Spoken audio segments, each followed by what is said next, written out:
भारतवंशी Rishi Sunak Britain के प्रधानमंत्री क्या बने, समूचे हिंदुस्तान में जश्न बनने लगा। जश्न भी ऐसा कि ब्रिटेन का प्रधानमंत्री ऋषि सुनक नहीं बल्कि हम स्वयं बने हैं। सोशल मीडिया, प्रिंट मीडिया और इलेक्ट्रॉनिक मीडिया सभी ऋषि सुनक और भारतवंशियों की उपलब्धियों पर लंबी लंबी गाथाएं पेश करने लगे। ये हमारे लिए खुश होने के पल नहीं हैं, बल्कि ये वे पल हैं जब हमें सोचना होगा कि क्या ये भारतवंशी राजनेता विश्व पटल पर भारत का समर्थन करते नजर आएंगे। गंभीरता से मेरे इस प्रश्न का उत्तर टटोलेंगे तो निश्चित ही हम यह सोचकर शर्मिंदा हो जाएंगे कि जिस ऋषि सुनक के ब्रिटेन के प्रधानमंत्री और कमला हैरिस के अमेरिकी उपराष्ट्रपति बनने पर हमने मिठाइयाँ बांटी, ढोल नगाड़े बजवाए, उन लोगों ने भारत का साथ उस स्थिति में छोड़ा जब भारत को उनकी सबसे ज़्यादा ज़रूरत थी। अब इनकी भक्ति भारत के प्रति नहीं है, बल्कि ब्रिटेन और अमेरिका के नागरिक हैं, तो अपने अपने देशों के हितों के लिए ये कार्य कर रहे हैं।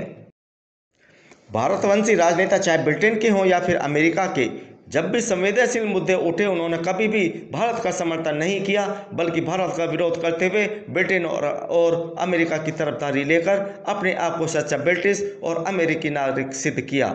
अब थोड़ा सा अपने दिमाग पर जोर डालिए। भारत का संवेदनशील मुद्दों पर समर्थन करने वाले वे अमेरिकी और ब्रिटिश सांसद थे और हैं जो स्थायी रूप से वहाँ के मूल निवासी हैं। बेशक हम ऋषि सुनक और कमला हैरिस की उपलब्धियों पर खुश होते रहें, हम उन्हें अपना मानते रहें जिनके पुरखों का जन्म कभी भारत में हुआ हो, लेकिन अब भारत देश उनके लिए बेगाना है। यह कड़वी सच्चाई हम जितनी जल्दी स्वीकार कर लेंगे, अंतर्राष्ट्रीय पटल पर हम अपने देश को और मजबूत कर सकेंगे। थोड़ा अमेरिका के बारे में बात करते हैं। अमेरिका की वर्तमान उपराष्ट्रपति कमला हैरिस हैं, उनके पूर्वज भारतीय हैं। कमला हैरिस के भी अमेरिका का उपराष्ट्रपति बनने पर भारतीयों ने जमकर जश्न मनाया था। उसी कमला हैरिस के उपराष्ट्रपति रहते हुए भारत के अमेरिका के साथ संबंधों में धीरे धीरे खटास आ रही है। जब ट्रंप अमेरिका के राष्ट्रपति थे तब भारत अमेरिका के संबंध बहुत मजबूत थे।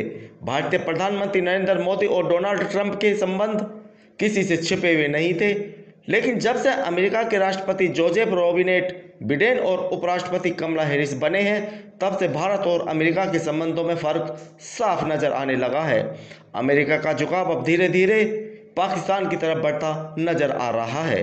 ट्रंप को कभी भी पाकिस्तान का साथ इसलिए पसंद नहीं था कि उनका झुकाव चीन की तरफ था, इसलिए ट्रंप ने अपने कार्यकाल के दौरान कभी भी तत्कालीन पाकिस्तानी प्रधानमंत्री इमरान खान से संवाद नहीं किया। लेकिन अब पाकिस्तान में शाहबाज सरकार बनने के बाद अमेरिका के साथ उनके रिश्ते सामान्य हो रहे हैं। अमेरिका के विदेश मंत्री के एक सलाहकार ने हाल ही में पाकिस्तान की यात्रा भी की थी। 45 करोड़ डॉलर के हथियार और उपकरण F-16 फाइटर जेट के लिए बाइडेन प्रशासन ने पाकिस्तान को दिए हैं। अमेरिका ने बाढ़ से पीड़ित पाकिस्तान को आर्थिक मदद भी उपलब्ध करवाई है। अब प्रश्न उठता है कि अमेरिका के उपराष्ट्रपति पद पर भारतवंशी कमला हैरिस के होने का भारत को लाभ क्या मिला। कमला हैरिस पाकिस्तान को मदद होते देखती रहीं, लेकिन कभी उन्होंने किसी मंच से इसका विरोध नहीं किया।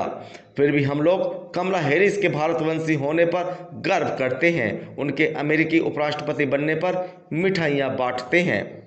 अमेरिका में रह रहे भारतवंशियों को लुभाने के लिए कमला हैरिस ने इस बार दीपावली के अवसर पर व्हाइट हाउस में दीपावली बनाकर यह दर्शाने का प्रयास जरूर किया कि अमेरिका में बसे भारतीयों की भावनाओं का उन्हें जितना ध्यान है उतना किसी को नहीं है। लेकिन जब भारत का समर्थन करने की बारी आई तो कमला हैरिस ने भी अपनी आंखें मूंद लीं। तो यह है कि कमला हैरिस के उपराष्ट्रपति बनने के बावजूद भारत को लेकर अमेरिकी नीति में कोई बदलाव नहीं आया है। वीजा का मामला हो या फिर भारत में मानव अधिकारों का कथित उल्लंघन का मामला, अथवा कश्मीर जैसे संवेदनशील मुद्दे पर पाकिस्तान का विरोध, या फिर भारत में अल्पसंख्यकों के अधिकारों के हनन का मामला हो, कमला हैरिस ने कभी भी भारत का समर्थन नहीं किया। फिर भी हम भारतीय इतने भोले भाले हैं कि कमला हैरिस के उपराष्ट्रपति बनने पर मात्र इसलिए मिठाइयाँ तक बांट देते हैं मानो अमेरिका की उपराष्ट्रपति कमला हैरिस ने बनकर हम अमेरिका के उपराष्ट्रपति बने हों। बालाकोट एयर स्ट्राइक के दौरान पाकिस्तान ने भारत के खिलाफ F-16 लड़ाकू विमानों का उपयोग किया था। अब उसी अमेरिकी सरकार ने भारत के विरोध के बावजूद पाकिस्तान को 45 करोड़ डॉलर की मदद F-16 लड़ाकू विमानों की मेंटेनेंस के लिए की है। अमेरिका की दलील थी कि इस सैन्य सहायता से पाकिस्तान को आतंकियों के खिलाफ कार्रवाई करने में मदद मिलेगी। सबसे दुखद पहलू यहाँ यह भी रहा कि भारत के तीखे विरोध के बावजूद भी अमेरिका के एक भी भारतवंशी नेता ने भारत का समर्थन नहीं किया। एक और प्रकरण से आपको अवगत कराता हूं। अमेरिका की डेमोक्रेटिक पार्टी की सांसद इल्हान उमर ने अमेरिका की प्रतिनिधि सभा में अल्पसंख्यकों विशेषकर मुसलमानों के मानव अधिकारों के कथित हनन के लिए भारत की आलोचना का प्रस्ताव पेश किया था। इस प्रस्ताव में विदेश मंत्रालय से अंतर्राष्ट्रीय धार्मिक स्वतंत्रता पर अमेरिकी आयोग की सिफारिशों को लागू करने का आग्रह किया गया और अंतर्राष्ट्रीय धार्मिक स्वतंत्रता अधिनियम के तहत भारत को विशेष चिंता वाला देश घोषित करने की मांग इसमें की गई थी। इसके बावजूद बाइडेन प्रशासन में महत्वपूर्ण पदों पर तैनात करीब 125 भारतवंशियों की आवाज को ताला लग गया। किसी ने भी इसका विरोध नहीं किया। इतना ही नहीं, कोई भारतवंशी सांसद भी इसका विरोध करने की हिम्मत तक नहीं जुटा सका। पाकिस्तान और कश्मीर जैसे गंभीर मसलों पर भी ब्रिटेन और अमेरिका का रवैया एक जैसा रहा है। भारत विरोधी ताकतें लगातार ब्रिटेन और अमेरिका में खालिस्तान और कश्मीर मुद्दों पर धरना प्रदर्शन कर भारत को घेरने के लिए अपनी नीति को अंजाम तक पहुंचाते हैं, लेकिन ये दोनों देश इनकी गतिविधियों पर लगाम लगाने के लिए कुछ नहीं करते। कुछ समय पूर्व ब्रिटिश संसद में वहां के सांसद तमनजीत सिंह डेसी ने किसानों के आंदोलन का मुद्दा उठाया था।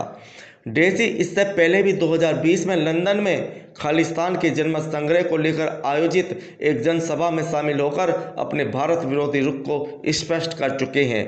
जब यह रैली हो रही थी तो भारत ने ब्रिटेन से इस रैली को निरस्त करने का आग्रह किया था, किंतु ब्रिटेन ने भारत का यह आग्रह ठुकरा दिया।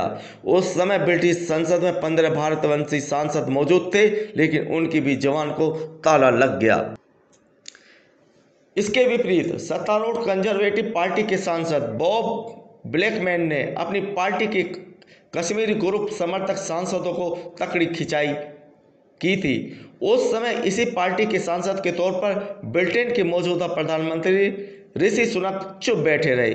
सुनक चाहे कश्मीर का मामला हो या फिर खालिस्तान का, कभी भी भारत के पक्ष में एक लाइन लिखने या 2 शब्द कहने की हिम्मत तक नहीं जुटा पाए हैं। अब वह समय आ गया है जब हमें इन भारतवंशियों के कसीदे गढ़ने बंद करने पड़ेंगे और अपनी लड़ाई स्वयं लड़नी होगी। इन भारतवंशी नेताओं के भरोसे रहना ऐसा ही है जैसे रेगिस्तान में पानी खोजना। हमें इन किसान में कसीदे गढ़ने बंद करने पड़ेंगे। हो सकता है कि इससे सबक लेकर इन भारतवंशियों की आत्मा जाग जाए।